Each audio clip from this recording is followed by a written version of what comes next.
তোমাদের যদি শেয়ালের মতো তীক্ষ্ণ বুদ্ধি থাকে তাহলে তোমাদের জন্য দারুণ একটা গল্প আছে। চলো শুরু করি একটা চালাক গল্প।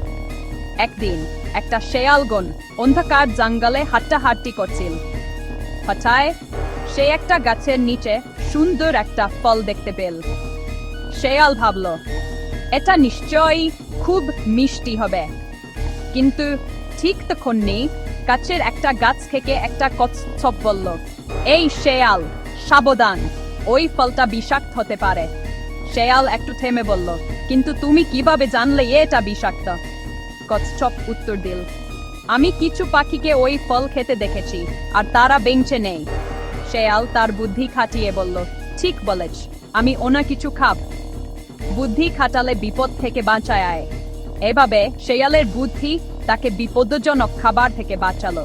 এই গল্প থেকে আমরা শিখলাম যে কোনো পরিস্থিতিতে বুদ্ধি এবং চালাকি ব্যবহার করে আমরা বড় বিপদ এড়াতে পারি।